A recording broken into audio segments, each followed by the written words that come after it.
Good morning and welcome to Thursday, September 19, 2024, meeting of the Trustees of Public Burial Grounds Committee meeting. I now call this meeting to order. Please be advised that FATV is conducting an audio and video recording of this meeting for public broadcast.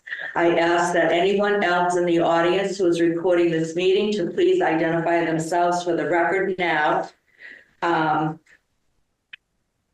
stating their name and address. I don't see anybody recording. Is anyone recording the meeting? Virtual? No? Okay, good. At this time, I ask that all electronic devices placed in the silent mode. Okay, and I'll conduct the roll call. So let's see, meeting at 9 o'clock. I'll call your name, just say present. Andy Hawthorne. Present. Michelle Shibarasi. Present. Michelle is here remotely. George Marajanian. I'm here. Okay. Yeah. Judith Perla is present. And others present with us are Nick Erickson, the DPW Commissioner, Jacqueline Poirier, the Superintendent of the Cemetery Department, and Petros Davis from Answer is present. Okay, thank you.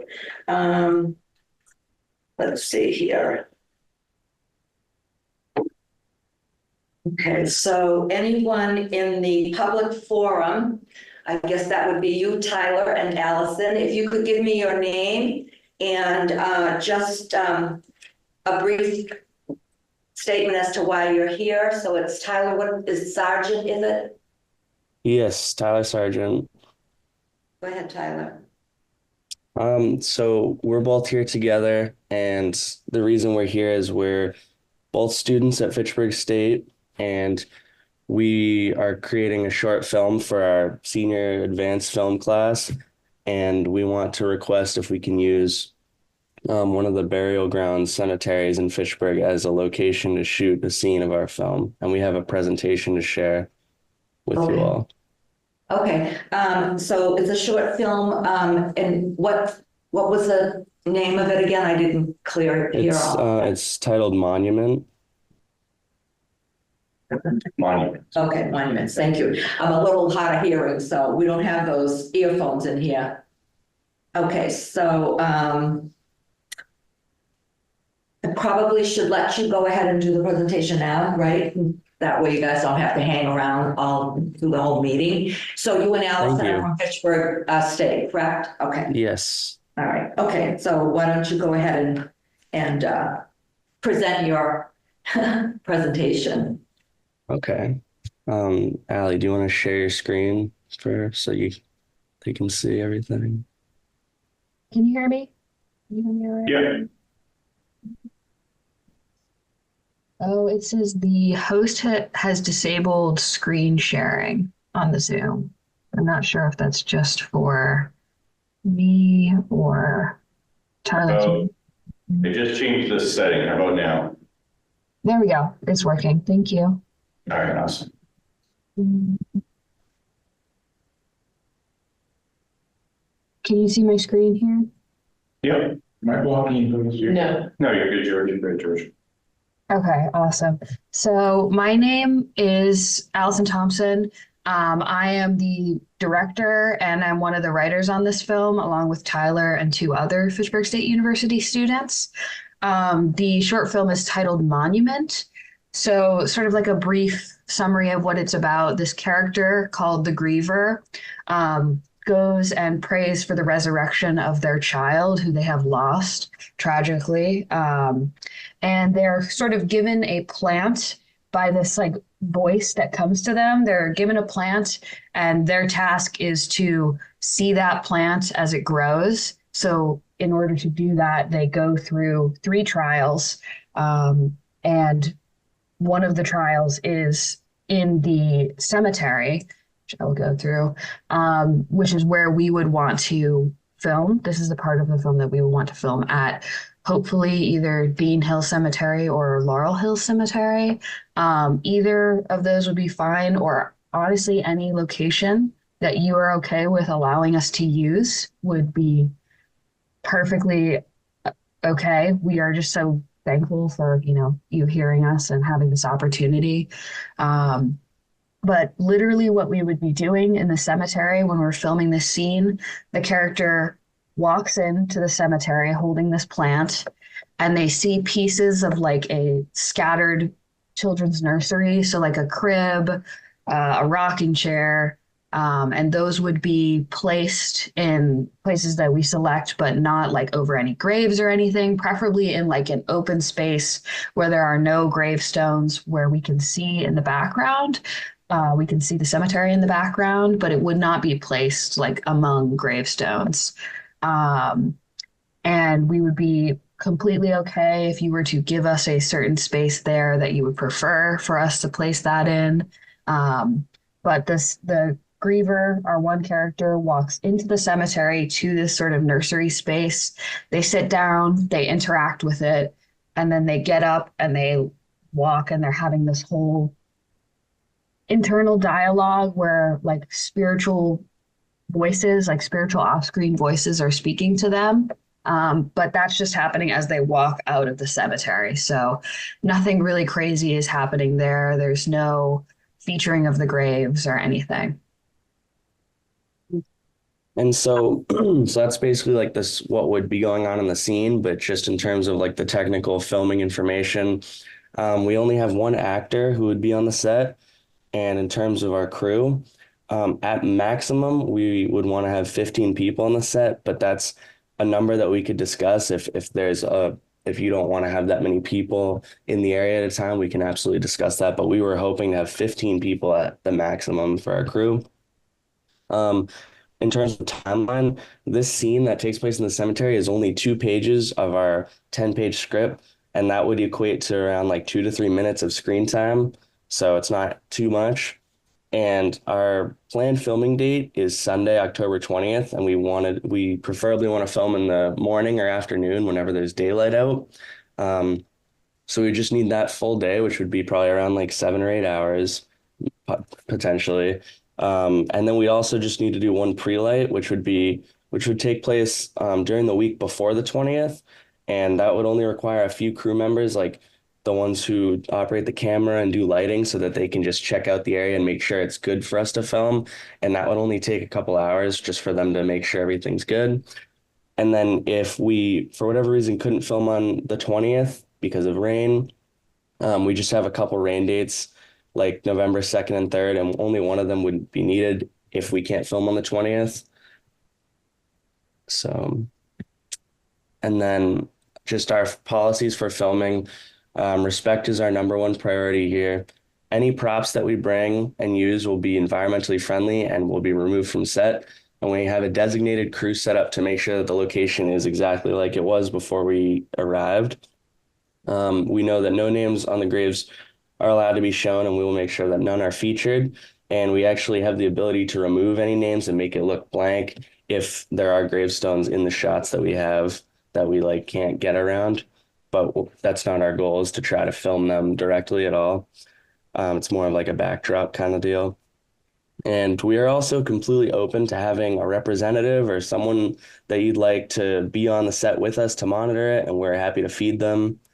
So yeah, that's our presentation. Do you guys have any questions, concerns? Okay, so you answered all my questions. I wanted to know when. So you're saying either early morning or afternoon of either October 20th or the 14th, correct? The 20th would be the day that the entire crew is there filming, and the week of the 14th is a time where we just need a few of our crew members to be at the space to just make sure it works for our filming, like make sure everything looks right. It's just to prepare us for the shoot day, so we don't take as much time on the shoot day. So we would need one full shoot day and then just a couple hours on that week. Okay, and the most crew members would be about 15? Yes. Yeah, okay. Andy has a question? Jacqueline, if it's Sunday, I would assume some of our people, or one person, or somebody would have to be present? Not necessarily. Not necessarily whether they do it during the week or No, I the mean, weekend. on Sunday. They said, I think you said 8 hours on October 20th, is the target date. We wouldn't have to have anybody there? No, not unless you require it. If the board requires it, then I'd have somebody there. If you don't, then I wouldn't. All right, well, It's what your comfort level would be. I'm just thinking if it's, we've turned people down that wanted to film up at Laurel Hill because of the, steepness and, the rough terrain, the topography. That's why I was just wondering if, if it would be us if they are going to Laurel Hill, to have, a representative of the city or, there, just in case. Yeah, I mean, whatever your Oh, they're comfort gonna have level to have is, they also said either Laurel Hill or Dean Hill, so if you're more comfortable with Dean Hill, I mean, really, it's the board decision. Well, they're gonna have to have a contact person, right? Tyler or Allison, so you've gone to both of these cemeteries, Dean Hill and Laurel Hill? To Yes, I've look been at to them? them. Yeah. Which of the two would you prefer? We would prefer Dean Hill. I think it fits what we're looking for more, but It's flatter, yeah. yeah, it's flatter and it seems it's more in like a wooded area than Laurel Yeah. Hill, and that's something Okay. we'd prefer. But if it comes down to it, if there's a preference that any of you have that's better, then that's fine with us. We just want to have access to a cemetery. But yes, Dean Hill is the one. Yeah. Okay, so I do want to ask the question. We have a release of liability form that you and your crew, all of you, would have to sign an individual paper that at the time Attorney Pusateri had drawn up for us. Do you still have a copy? I must have a copy. Okay, so that would cover the city because it is city property. So if anybody falls, trips, gets hurt, whatever, you're releasing, in other words, you're not going to hold the city liable for any damages to you, your crew, your equipment. So if you're okay with each of you signing that, you'd have to go up to Jacqueline's office at the cemetery department and fill that out. I could Or you email could it. email it. I could email it to you. Whichever, just make sure you get it back. Yes. Okay. The other thing would be, do they need a permit to do this? Because The permit would be given to them upon your approval. okay, so if we approve your request, then a permit would be issued to you. I don't believe there's a cost to that, right? No. No cost for you getting the permit. And I see you're not going to use any of the names on the gravestones. That's not permissible at all in any production. And this is just a short 2 or 3 hour, like, not a documentary, but just a film that you're going to present. Is that what you're doing for your class? Yeah, it's actually it's only about 10 pages, meaning it will probably be like an 11 to 15 minute film, and it's not a documentary, it's a fictional narrative film.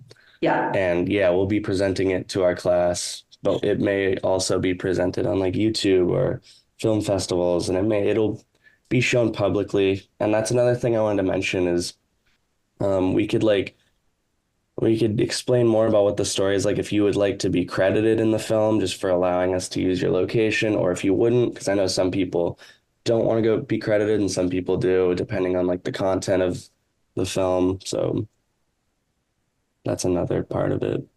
Okay, I didn't catch any of that, but I can't hear. I'm sorry, guys, I can't hear He anything. was wondering if the city would like to be credited in the film or. Yes, that would be helpful. Yeah. For sure. Yes, I think you should put at least the name of the cemetery that you're using and I don't know if you need the address, but just the city of Fitchburg.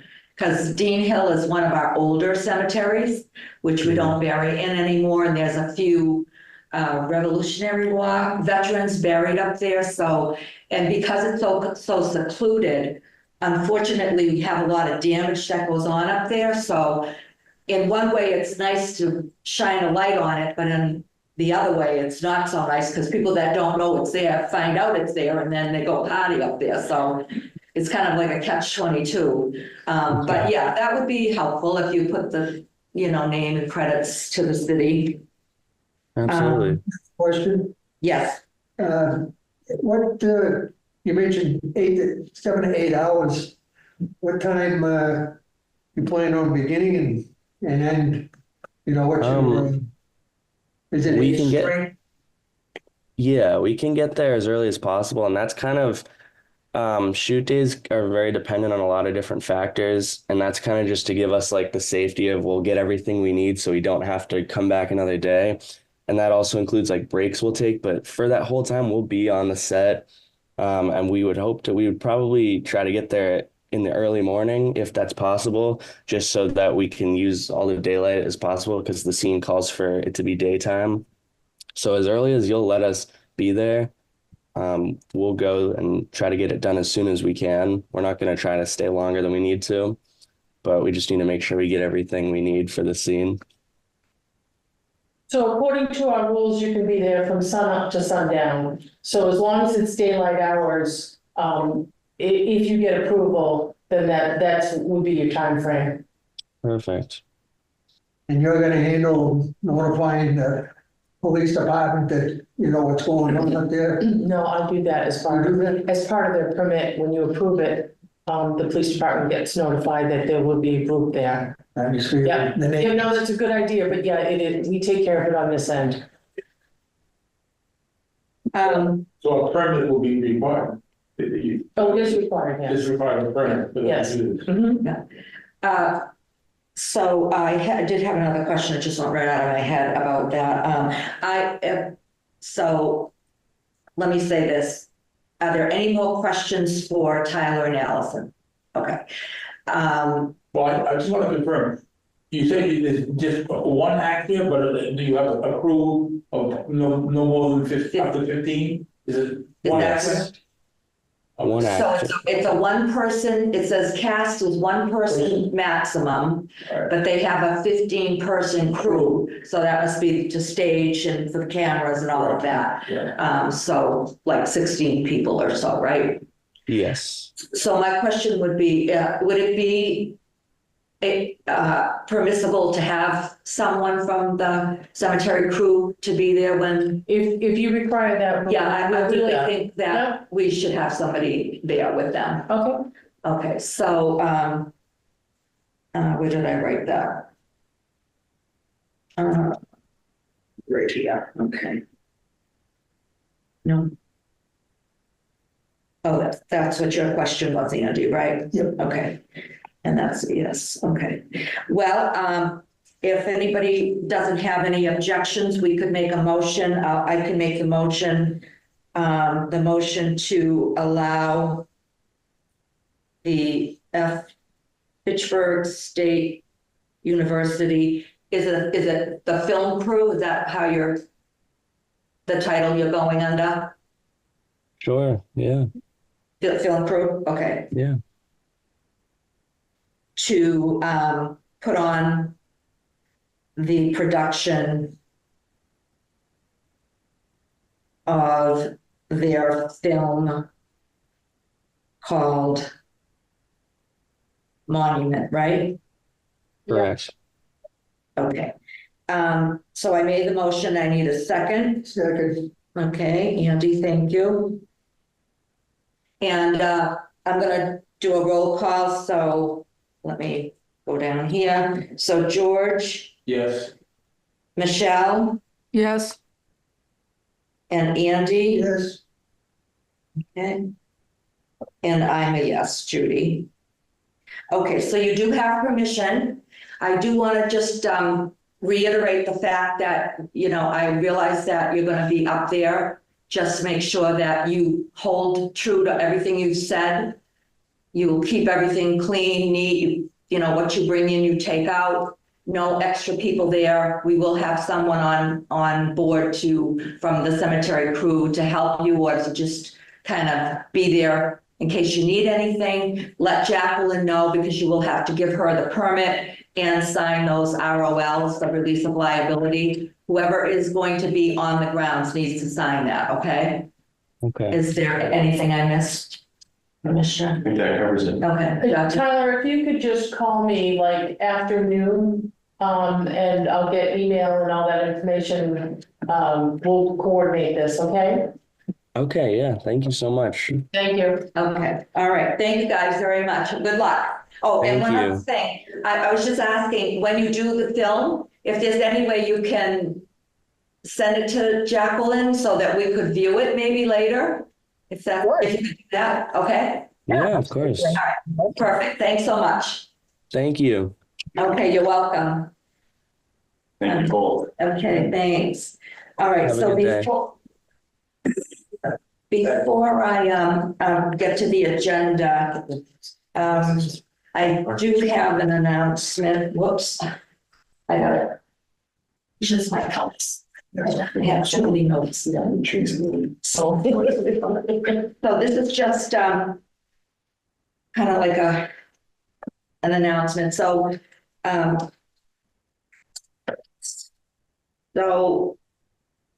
myself, Sally Cragen, Andy Lepasti, I'm going to say these words wrong, Bernie Schultz, Eunice Halbedell, and the support of the trustees of the public burial grounds have been meeting together as to form this Friends of Fitchburg Cemeteries group, which is going to help the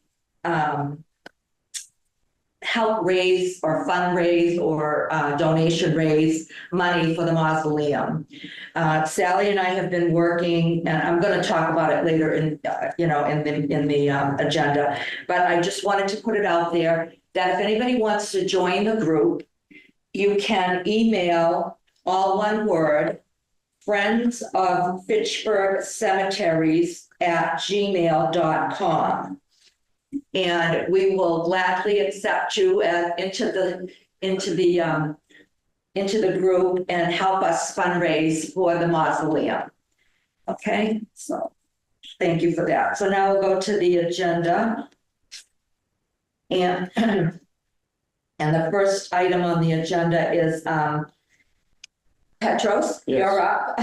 I had sent you a bunch of questions from like the last meeting when we met, so you can give us an update on. Yes, absolutely. So I know a few of the topics from Yeah. last meeting I can just And I address. couldn't print out your email to me because I didn't have any ink. No worries. I apologize for getting that over late It's yesterday. here somewhere. It's in your packet, Judy. Oh, is it Yes. in this one? Yes. Oh, thank you. Okay. So I know a few of the major topics at last meeting in June. There was questions regarding the interior hazmat, whether or not they've been tested. So we consulted with Spencer, and for some reason, Boston O'Neill, when they were on site testing the roof, they never tested the interior. So we coordinated that thanks to Nick and Jacqueline. So there is no asbestos containing material in the interior of the building, just the exterior. We do have the reports.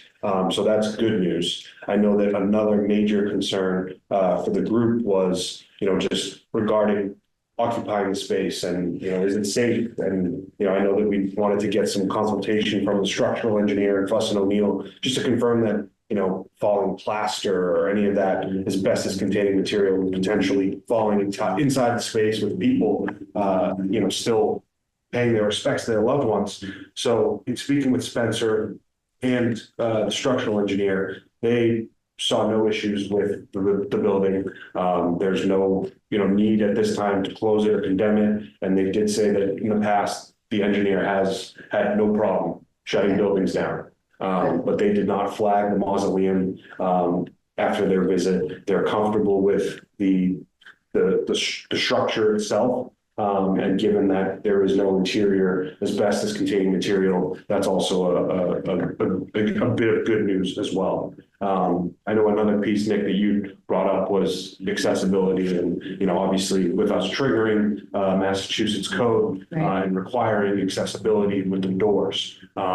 So Spencer kind of rethought their design, and I did send yesterday their revised scope, reduced scope which addressed the hardware, retrofitting the hardware of those doors to accommodate that accessibility piece. So they would install a new ramp and railing, and they retrofit the doors to have basically a push button to allow someone, if they're in a wheelchair unable to, they'd be able to gain access to the building in and out. So that was something that they reconsidered in their new design.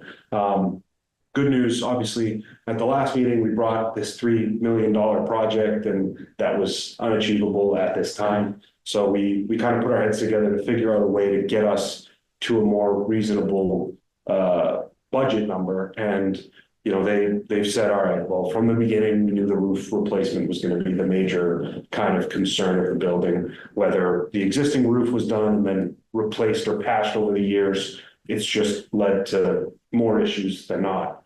So they've proposed a new scope, which is a full roof replacement, adding some lead T-caps on the exterior masonry just to address some major components of the facade and the building envelope, as well as removing the curb, demoing the stairs, reworking concrete sidewalk to the entryway and installing the new ramp and railings, as well as obviously the hazmat removal on the roof.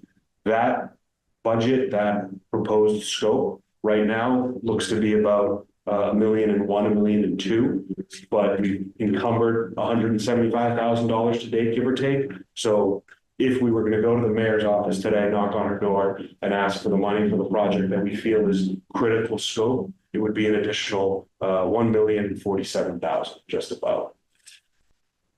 And that is what was identified by Spencer and their consultants as critical and stabilizing for the building. You say in addition, you just said in addition. Yes. That's addition to what? That's addition to what's been encumbered to date. So we've procured Spencer's services for the conditions assessment phase, which was about $75,000, and then our OPM contract, which was about just under $100,000. So we've encumbered $175,000 to date. So you deduct that $175,000 from the additional funding of the $1.047 million that we would need, because we've already accounted for some costs for an OPM and a designer. So we think that Spencer's additional architecture and engineering services would be just under $92,000 to complete the project, to design, go out to bid, construction administration, and then obviously, Answer would rework its OPM contract just to figure out what we would need to get us to the finish line. But, pretty comfortable with this amount that, to get the job done starting now, understanding what we've already kind of accounted for, it would be that just over $1 million. What do you think, Nick? I mean, it's an easier target to hit than, $3+ million, especially with just fundraising. I don't think there's money to get. I think we're not going to have the final answer on the actual status of the city's budget until the PEC settles negotiations with the city about the increase in insurance costs. Oh, the insurance, yeah. So the PEC is the Public Employees Committee Commission. Yeah. So right now they're negotiating with the city to figure out if they're going to absorb any of that health care or insurance cost increase, or if it's all going to be a burden that's put on the city. If it's entirely a burden that's put on the city, then that extra gap, that funding gap, needs to be covered from free cash. And I think that's what's going to lead to some difficult choices next budget. So I'm going to jump into section 2 on the agenda, which is the fundraising thing. And as I started to say in the announcement, we've been diligently working toward trying to get people to pledge. So Councillor at-large Sally Cragen heard our plea, and so she's been kind of working on the sidelines with us, getting this friends group together. She's we've met a couple of times with members of the Historical Society group and other people who have joined us. And we sent out about 35, more than that. We sent out, what's my stuff here?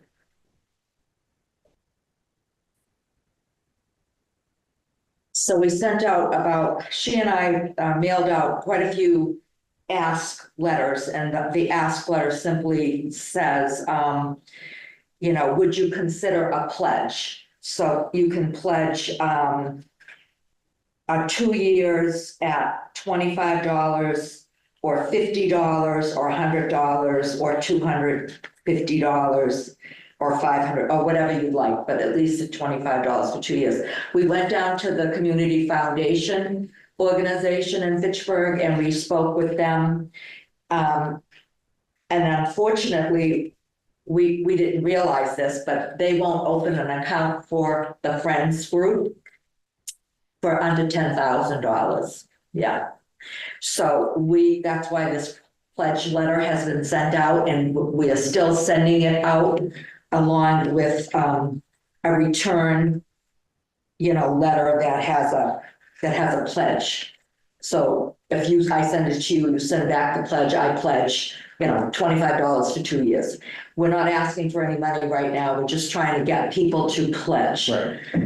So we can open up this account. So she feels that if we can get $5,000 or $6,000 in pledges, that they may open it at a lesser amount to get us started. And then we'll go back to the people who have pledged and now ask for checks. So we've been trying to do everything possible. We've appeared on FATV, Jacqueline and I, and pleaded our case to the Barbara Foster Show, Barbara and you. I've been making announcements at our meetings right along for people to join or pledge. We've had a lot of people that will. We've got about, I thought I had Sally's notes here and I don't. So you have received pledges already? She has received some pledges. But no one can make any. One donor has pledged $500 for 2 years, so that's $1,000. So we have about 7 to 10 people who have actually sent pledges back as low as 25 for 2 years. One person, one pledger pledged $250 a year for 2 years, and one pledger pledged $500 a year for 2 years. So I know it's. Can I bring? Yes, you may. After our June meeting, I encountered the former secretary of the St. Joseph Club in Cleveland. Yeah. That club is closed, that building has been bought supposedly by the retired Pittsburgh police officer. However, the St. Joseph Club still exists, and in their charter, in their bylaws, they have to dispose, they have an amount in their account they want to get rid of. I was told by the secretary. And the amount they have in their account, they want to dispose of it. Their charter, their bylaws require they must dispose of funds in their account is $8,000. Now, I don't know what is, and the treasurer of the St. Joseph Club is still on record is being Don Tackley. I don't know what procedure needed to contact him and see whether the St. Joseph Club, which has an account, whose members we have members who are buried in Forest Hill and also St. Joseph Cemetery, St. Bernard Cemetery, but we have members who are buried in these cemeteries, whether they will consider divesting themselves and actually following their bylaws and taking that 8,000, which they want to close, but they have not found any organization to give it to. And the secretary of the organization told me that would be possibly a good lead to acquire the amount in their account, which is $8,000. He told me. He said, "I know they have $8,000 in the bank account." Yeah, I don't know what bank to deal with, but So that's a lead, possible lead for money. So along that line, what Sally has done and we have done, we've sent out this ask letter, okay, for the pledges, but there's also a pledge form. I don't know if she sent it to all of you, but I have it here and I can send it out and you can make copies, and that would be somebody that you would give the pledge letter and the pledge statement to, and then they can fill out whatever they want or the amount they want to pledge and send it back to us. So we're not asking for the money right now.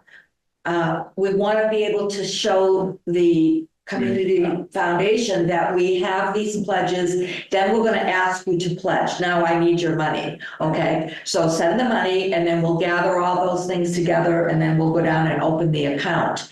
So I found Sally's email to me. So she said, so we're up to 1,000 in two-year pledges. That adds up to 2,000. So we're at 20% closer to our goal of 10K. She did 35 letters that she mailed out 2 weeks ago, and then she sent out an additional 25. That's the ask letter, including the letters gone out to the city council, school committee, planning, to send them to the Conservation Commission, the zoning board, the planning board.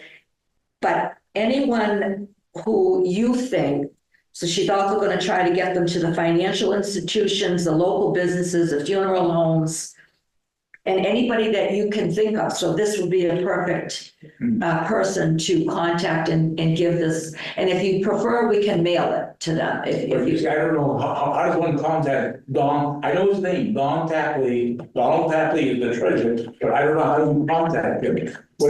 Because he should be on record, the club should be on. Is that a K Capley or C Capley? Donald Tapley, T-A-P-P-L-Y. Tapley. T-A. Oh, T-A, I'm sorry, Tapley. Okay.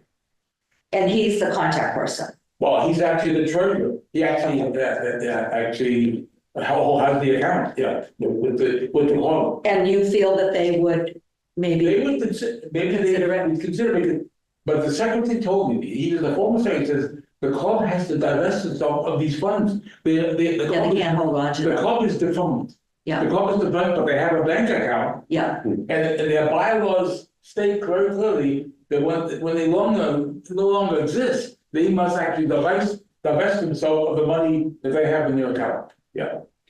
So that, I would think that that's perfect. So I will try to find out how to get a hold of this guy. Yeah. Mr. Tapley. Mr. Tapley. I don't know whether he lives in Pittsburgh or wherever he lives. I can find him. I'm good at finding You're people. gonna find him. I just went through my 60th class reunion. I found a lot of people. Yeah, Andy. Just for the listening public, we're sending letters out, for leads and this and that, but what about just, somebody that's just watching and it said, gee, I'd like to, I got $10 in, burn on. Yeah, well, Can we have something like an address? Yeah. About who to send it to pledge? yes. So if anyone in the public viewing audience today hears us in this meeting and you want to make a pledge and you haven't received a letter, then you would email Fitchburg Cemeteries, Friends of Fitchburg Cemeteries @gmail.com. Just email that address and we will get a hold of you and accept any donation that you would like to give us. In part two. Part two, yeah. Maybe somebody can answer this. Mhm. The information we just imparted to the public, can that be brought to a city, at the end of the city council meetings? Well, They always have announcements announcements. because the president is relevant, makes announcements. Yeah, can that be, because there's a lot more people, I'm sure, one or two probably watch the council meeting more than they watch us. So I watched the city council meeting the other night, their first one back from the, vacations. And Council President Zarella did make an announcement about the Friends of Fitchburg Cemeteries, because in addition to the pledge giving, you all know that we're doing the Sunday, September 22nd, rain or shine at 6 o'clock, we're having the Equinox Walk that Sally's going to be putting on. And then we're also doing, so this one is Listen to Nature Tour, visit historic local graves on September 22nd at 6 p.m. The autumn equinox, it's rain or shine. And then we're also doing, the tour is free, but donations are welcome. And if you, to help us create the nonprofit for the Forest Hill Abbey. So again, it's the Fitchburg, Friends of Fitchburg Cemeteries at gmail.com. Then the Thurston Consort, I forget what it's called. The quartet. It's the Chamber music. So it's Thurston Consort at the Forest Hill Abbey. So this was why we asked about getting into the Abbey, if it was safe enough to do that, because they're gonna, these people, Noel Pluff, his name is the consort director, they're going to do a concert there, which is free and open to the public, October 5 at 2 p.m. And we'd like to do it inside the Abbey because the acoustics in there are wonderful. So we'll set up some tables and chairs. That's also a free concert, but we're asking donations be made. So we are touching, a lot of different people. It's just people have to pledge and they have to donate. That's what I say, just to open it up to the citizenship, not just organizations, we may be surprised. Yes, well, that's why we're announcing it, and that's why. Well, that's why I say with the city council, I mean, I know they announced this and whatever, but would they, do you think they'd have an objection, or is it not quite kosher that they, at the end of one of their meetings, that Councilor Zarella, just says, hey, they're looking for help and a good effort. And this is, if you wanted to pledge, just, put the information out, have him at the end of the council meeting, who knows? Right, I agree totally with everything you just said. Can we do that? We can, and like I said, it has been done. President Zarella did at the opening of the council meeting the other night. He did talk about these events that are happening and why we're having them, that it's to support the renovation and repair of the mausoleum. So he has been doing that, and I think he'll continue to do that. The other thing I wanted to bring up about that was someone made a suggestion to me, and I wanted to get your opinion on it if I can find it. It was to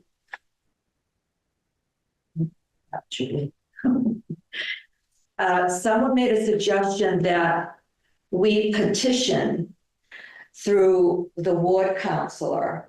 I had invited him to come, but I didn't hear from him today. Councilor Schultz, that we as a body petition through this Ward 1 counselor for the city, because basically it's their issue, not our issue, that they file a petition that this money that was, taken out of our account in the past be replenished somehow. And I mean, God knows how much money that was. So I don't know if that's viable. I think you need to determine what the amount is that you're requesting. I don't Okay, know how to do that. And that would be very difficult. And there would need to be some evidence substantiating that, which I think that's been the problem kind of all along. No one knows where that perpetual care money went a long time ago. Right, we're talking probably back to the Great Depression when they stole it. So they, in the 20s, yeah.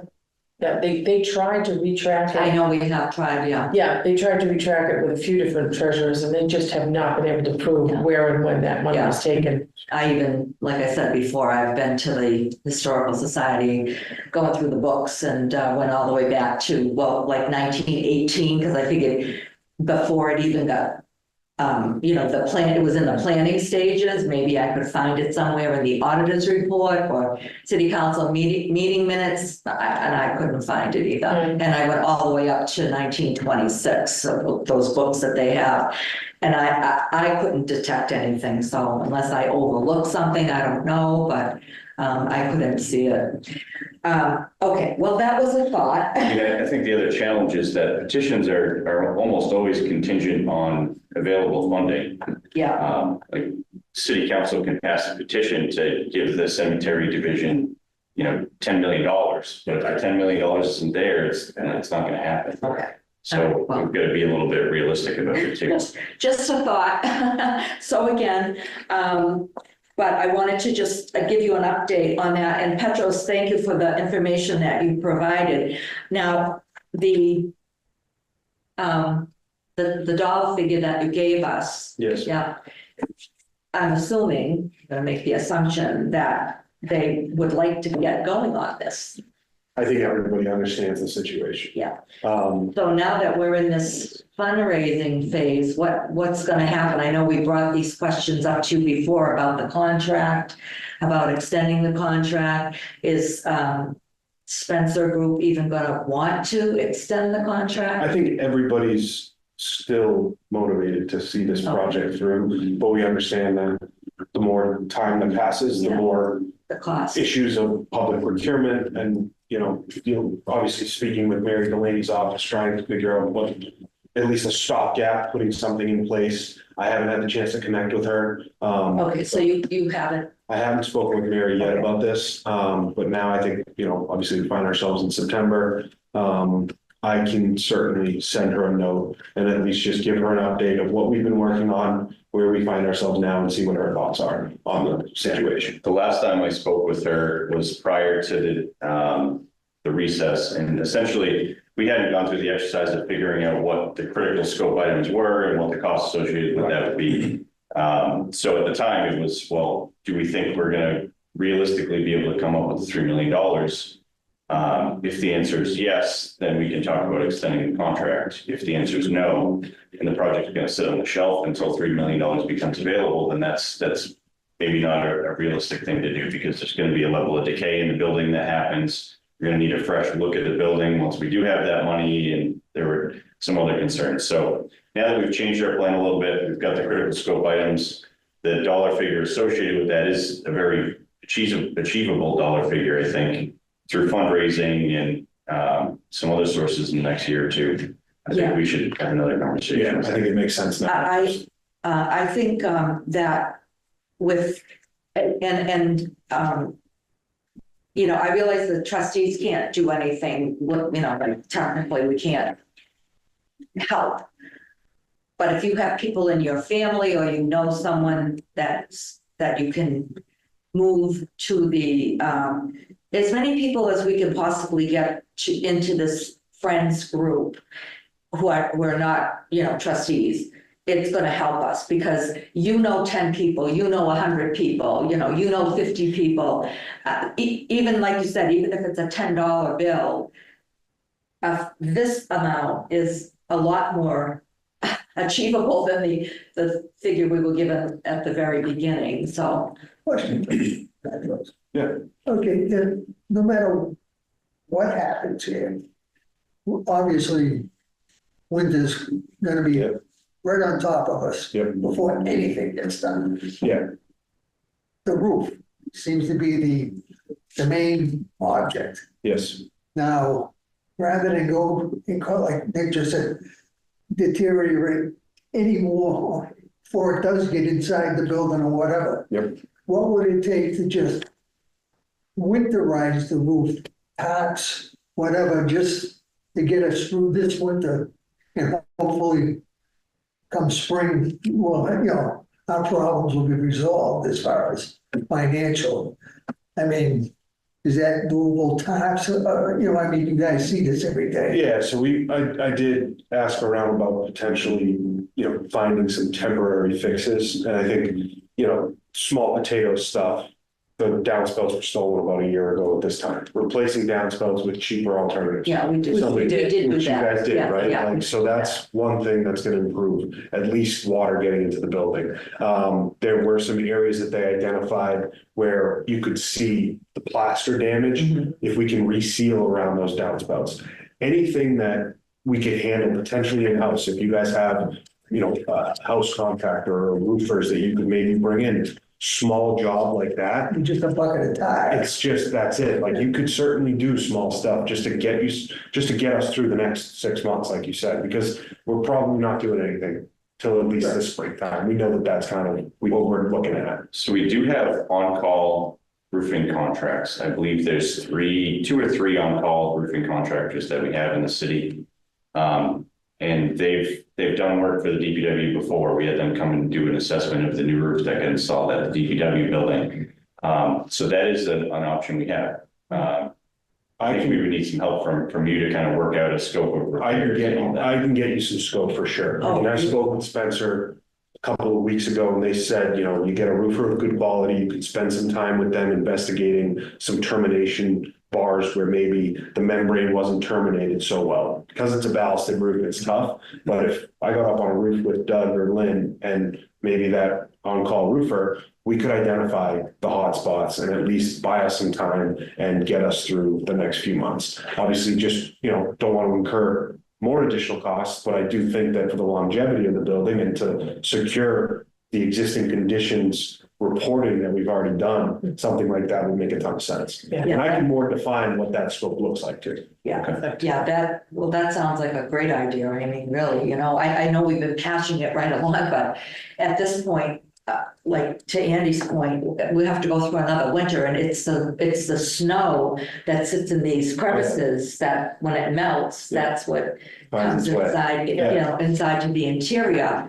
The water, rain, like you're saying, goes out into the drainage area, and that pretty much gets taken off the roof, but it's the snow melt. Yep. So, yeah, well, so, yes. When I return to the funding, let's be realistic.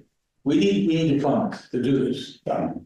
And the community foundation, as you pointed out, Yeah. will not become our fiscal agent, will not actually take care of our account unless we have $10,000 Right. upfront. Yeah, For them to actually make it possible for the Friends to be a 501c3 no, we actually don't need to You be, don't need them to? I believe I read. How do you become a 501c3? Well, don't hold me to this, okay, so, because I'm not a lawyer or anything, but I believe they said the Friends Group does not need to be a 503c or whatever it's called. 501c3, they don't? Because if we work through the foundation, the community foundation, Yes. and you send in a check for $1,000, George Marjanian, you're gonna want a tax, you know, some sort of tax thing for your taxes as a write-off. They handle all of that. That's what their fee is for, because we're out of that 10,000, they're gonna take a fee. So they are a 501c3. They're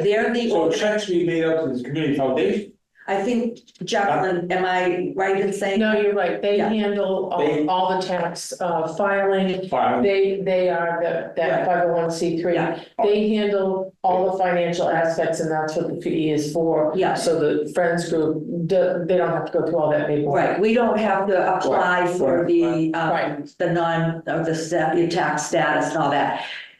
If we didn't use them and we did it on our own, then yes, we would have to apply for this 503c designation. Right. And then someone's gonna have to do the books, somebody's gonna have to take care of all the money that comes in and record it and then do the tax. They're gonna have to send you a tax credit sheet or whatever, I don't even know. So that's why it was suggested that we use them.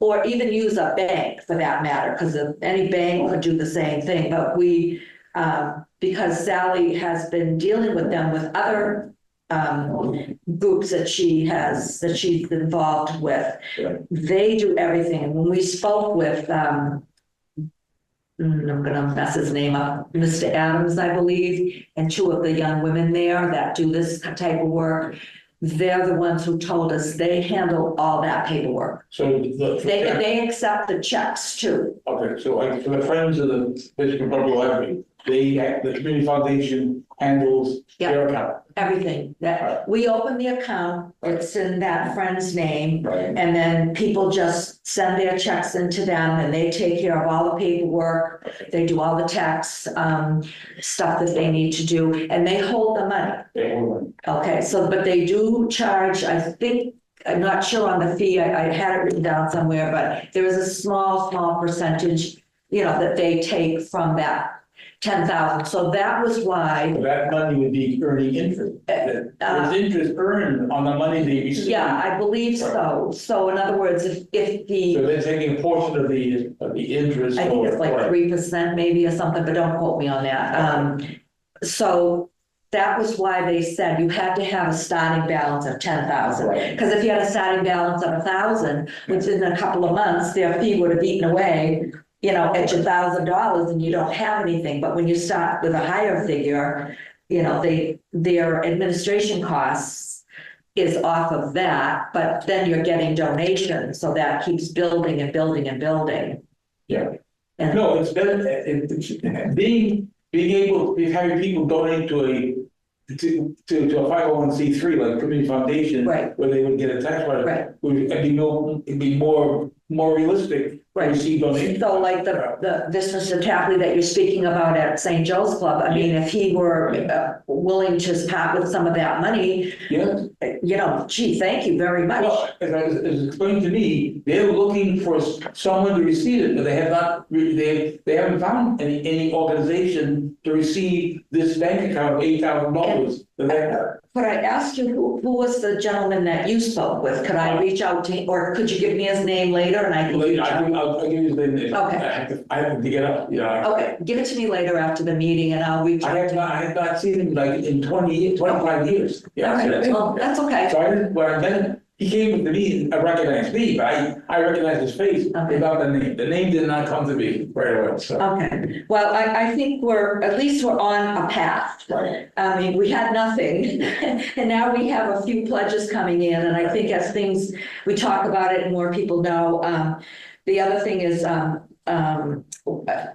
the FATV, they do that little ad thing every now and then, so I was gonna call Ann Bisbee, but I guess she is still working with them, and we could ask them, because that's a free thing on the Access, TV. They can put a little thing, blurb up every now and then, so I will do that. And I will send, did you get the pledge letter? What did Sally include you on that? Jacqueline, do you? Yeah, I have the pledge on it. Yes. Okay, because I was gonna say, there was the letter and then there was the pledge. Pledge form, yeah, I have Yeah. both of them, yes. Could you email that to the group? Sure. So that they have it Sure. and they could make copies and send it, you could mail it to your friends or hand it to your friends or whatever you want to do with it, that would be great. So I guess that's kind of it on that, unless anybody else wants to discuss it further. I do want to just say for the public, Julie's gonna be nasty now. I've been noticing that Senator Cronin's office and Laurie Trahan's office and Michael Bruce Merrick's office have been giving out a lot of money from the state to all these organizations, but yet we still can't get any help from them. I just find that incredibly disturbing, that we don't fall under any category that the state of Massachusetts could help us out. All that money that's being distributed, it's just, I just don't get it. And that upsets me more than anything. I can really tell you that right now, so. Well, would it help actually if the mausoleum were declared officially a historic site, which it isn't? Well, we've gone down, There's no designation as the mausoleum being an historic site. we've been down that road, George, so many Yeah, I know. times, and we've gotten, Wouldn't that double the price? Yes. that's the thing. If Yeah, it's- right. Yeah, that's- It's not so much that it has to be considered a historic on the Mass Historic Register. Yes, The city could determine that it's a historic building. yes. Just say that, it's a historic building, Right. and that might give us something. But the Friends Group can also apply for grants too. And so there are grants out there that can help us. It doesn't necessarily have to be on a register, correct, Michelle? I know you worked on that project for a long time. Yeah, I know it's complicated, but the problem is it's not like you're going to be getting 200 or 500,000 or anything. You'd be very lucky to get 100,000. It's very rare that that much is given to one purpose. And then percentage wise, anything to do with cemeteries is very low on the list. So when you look at the pros and cons, the biggest one being that if it becomes a historic building, I mean, I was on a call with a few years ago when the Ansons were trying to convert their building into a pot facility. I mean, all the work and details that were involved in that to make it historically compliant were enormous. And so, I think everyone knows we want to make the mausoleum look great and wherever possible, not use materials or designs that would make it look bad. But once you're an historical building, you have so many constraints. Yeah, so it's better that we, really don't travel down that route right now.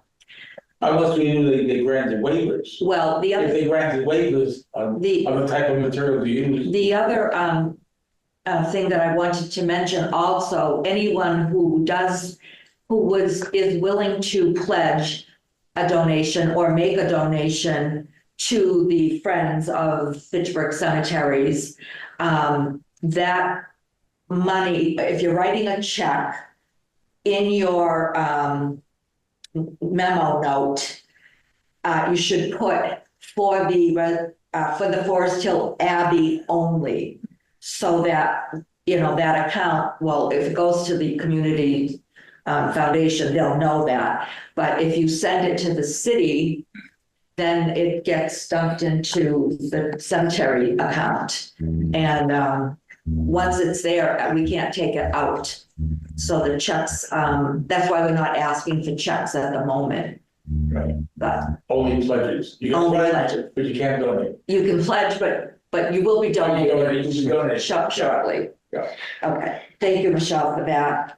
Okay, so Petros, if you can, we only have two more things on the agenda. You Yeah, can I stay think or unless leave. there are obviously any additional questions, if I wasn't able to address, Yeah. previous questions from past meetings. No, but I think that, I know we're trying to get that roof sealed for the winter, so that would be, Yeah, I have that in my notes as an action item. I'll follow up. yeah, and you'll talk with Mary Delaney at Yeah, some I point. got two things Okay. that I'm leaving here that I got to follow up All on. right, okay, perfect. Okay, so then, Thank you. I have a question. Yeah. Yeah, please. Are you aware that, well, Spencer has actually dealt with any other communities who was a similar type of situation that we have? I'm sure they have, but I can certainly pick their brain a little bit and see. Whether they encountered this anywhere else I'm sure. in the history of the company. I'm sure they have. Encountered this anywhere else. well, they have, because in their presentation to us, they gave us some documentation when we were selecting the Yes. group. We had three groups that we were like interviewing, Right. and they came in because they have done this kind of work on historic buildings and on And that's why it was cemetery. selected, because And that they have was historically have a record. right. And Miss Lynn Spencer, So, yeah. the principal, Right. she is a preservationist. Yeah. So she's very much aware. Knowledge, very knowledgeable. Yeah, They're certainly the right group for this yeah, type they of they project. definitely were the right group. Yeah, yeah. Okay, I'll well, ask Phil so, just to get more context. Okay. All right. okay, all right, so we'll see you maybe next meeting. Absolutely. You guys just let me know and I'll try and follow up on these items. Oh, and get some answers. well, okay, yeah, we'll get to that. And then just as far as the documentation that I sent yesterday, I'll package that all together and reissue the report that I had. Did you want to go through it, or is it self-explanatory? I think mean, the cover I letter. basically talked through it. Yeah. Obviously, if you guys want to spend more time, Yeah. because you just got it last night, if there are questions with anything in there, in the contents, Okay, just send them my way and I'll get answers. okay, perfect, yeah, Look out for that OPM report revision number 1. I'll Okay. get that together and sent out. all right. And are you sending this, are you including the mayor on this? I am not. Should he have anything on? Probably wouldn't hurt. Yeah. Yeah. Mayor's. Near at pittsburghmass.gov. Yeah, mayor@pittsburghma.gov. And Yeah, Yeah, and that goes to the mayor, her chief of staff, and her assistant, deputy chief of staff. yeah, okay. I think Miles is one that has come to this meeting before. He might. well, yes, because Alex there he was invited, but he was someplace else and couldn't attend, but Miles has been here, so he knows, and the mayor has been here. Yeah. So she knows. Yeah. She was here at the She very was here, beginning. yeah, early Yeah, on. I think you were here when she. I did, yeah, I gave Yeah, the presentation, you met her, yeah. yeah. Okay, yeah, so good. Okay, thank you. Awesome. Well, thank you guys. It's great seeing you all. And we'll be in touch soon. Okay, Enjoy the so rest of your week. before we have Jacqueline's report, I just want to ask for an approval of. A gift for you. Oh, thank you very much. I appreciate it, Joy. Thank you. Approval of the, I need a motion, The motion we approve the minutes. June 20th minutes. Second, I second the motion. Okay, Andy, thank you, Andy and George for seconding it. And we're all in favor, say aye. Aye. Thank you. The motion passes. And then we have just the special meeting minutes. I had sent them out to you. Judy, That Judy. was- Yes, Was I at the June 20th meeting offhand? I can't remember. Can No. you see? you were No. not at the special meeting minutes, no. Right, but is that what you just took the vote on? I thought it was the June 20th meeting you took the minutes on. I mean, you took the vote on. The motion, the first motion was on the June 20th meeting, and I think you were virtual. Okay, Yeah, all right. so that one, do you want to, are you okay with passing of Yep. the minutes? Yep. Okay. And then the special meeting was held, when was that? August, hold on, I got it right here.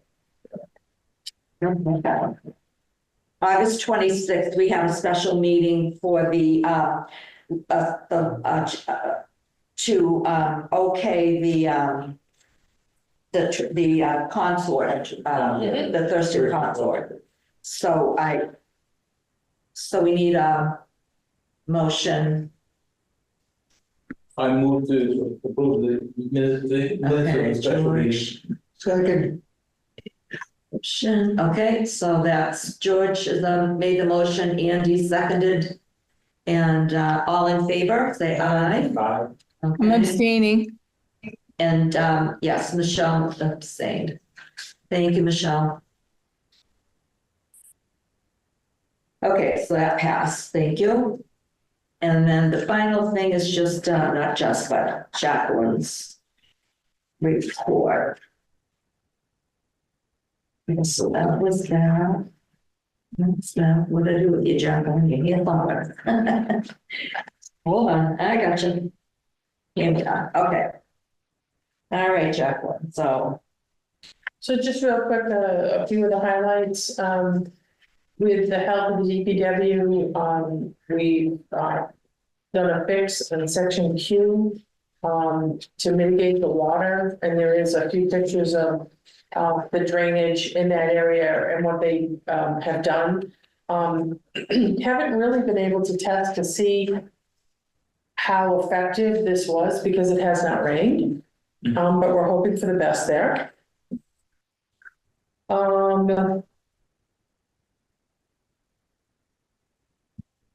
The engineering department is working in the Columbia area to get a drainage fix. We're not quite there yet.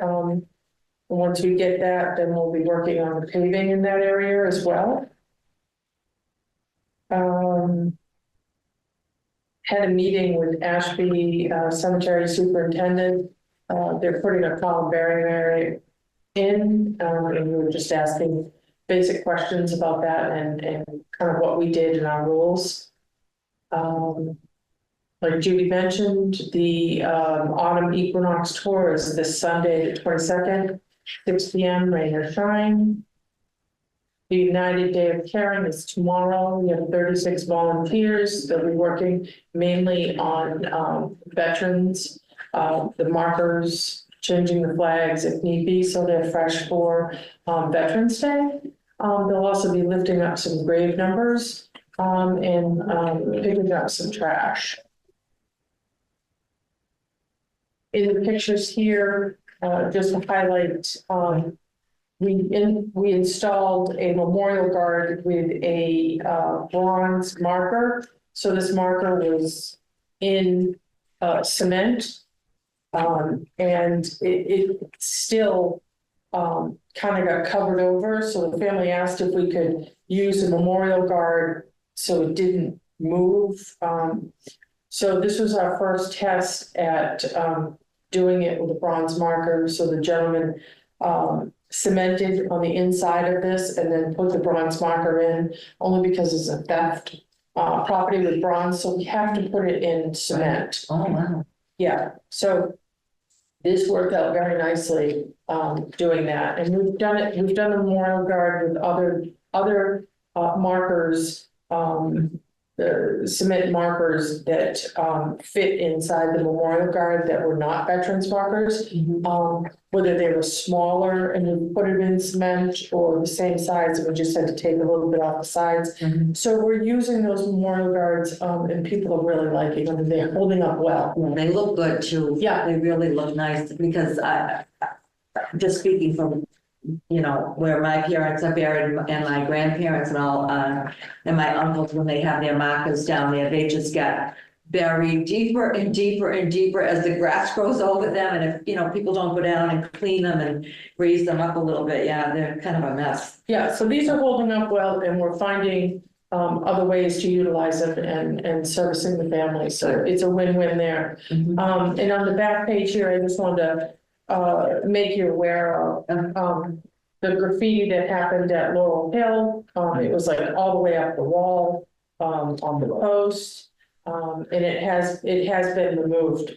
But Such a shame. yeah, it is, but they were able to sandblast that and take care of it. So just for your FYI.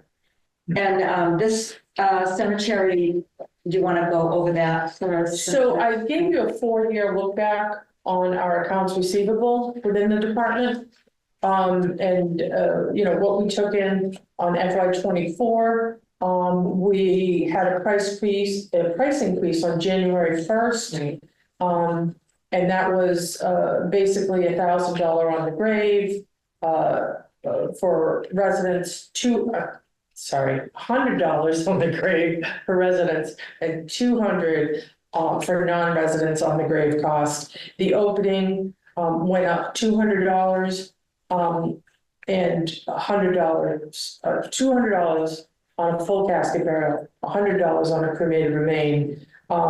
And the prices on 22 and 18, we basically stayed the same. We were trying not to increase the prices. The only thing we increased on was other items that we got a cost increase, but we kept the graves the same.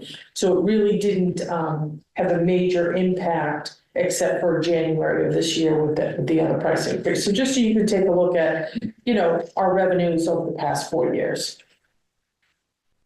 So the first year, 2021 and 2022 were kind of the same. And then we decreased in 2023 by what?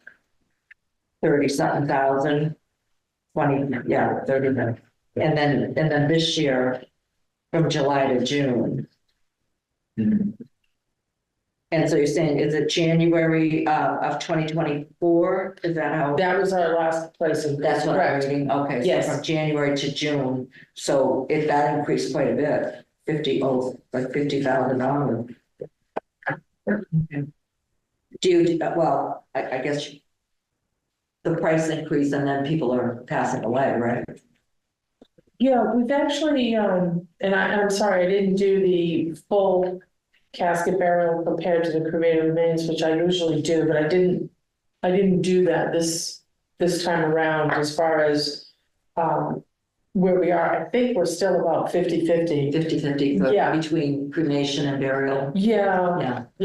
Yeah, because even if you look at the report, the full internments were 9, Yeah. the interments were 10. Yeah. And so I think we're just about Yeah. even with that. Yeah, I think that's probably the theme along the way, all over the place. Okay, so I do need a motion to, Can I ask a question? oh, sure, you can, yes, I'm sorry. Your report regarding, is, I'm looking at family genealogy. Have you seen an increase actually in genealogical requests? I mean, or research done, or is it does it fluctuate as far as the request for genealogical information? It does, it tends to go up a little more in the spring and summer because people are visiting yeah. I think basically it's about the same, but yeah, a lot of people are doing it. They're doing it. Yeah. So you see the increase? Over the years, Over yes. the- Yeah, yes. I think we have. And you also handle as far as dealing with phone, people start emailing and people It's texting. yeah.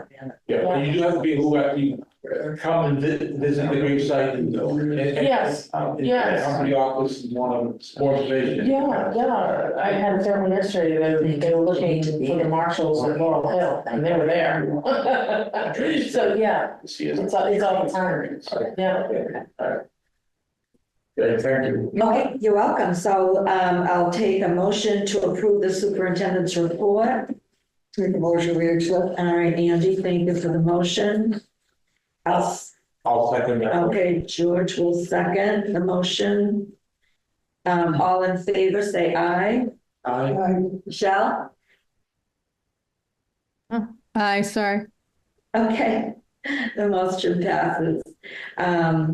So just the last, on the agenda, the last item on the agenda is the next meeting date is October 17th, but I have an issue because I will not be here at all.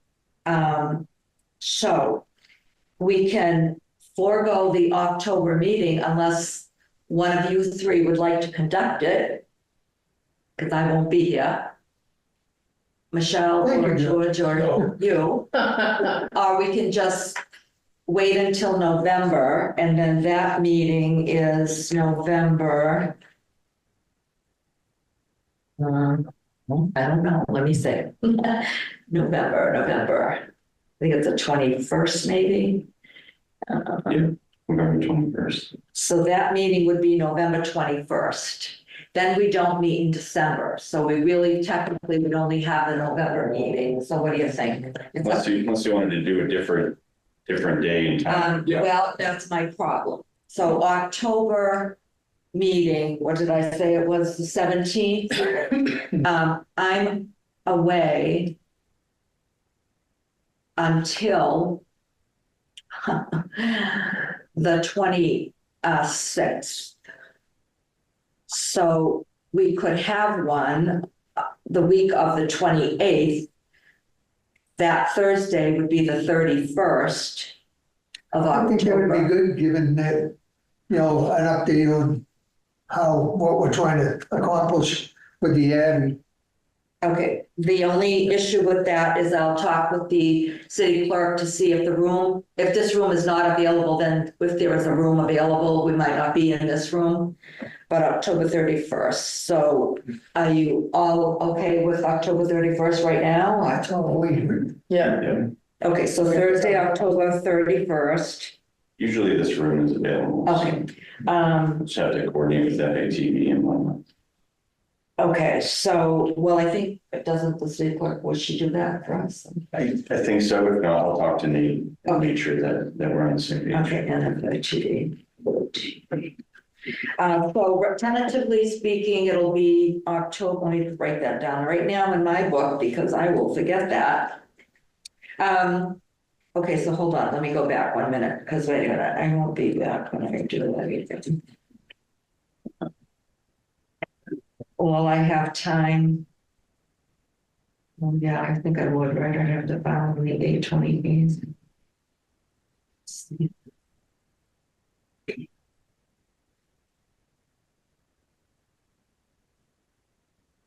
Yeah, okay, I think that'll work.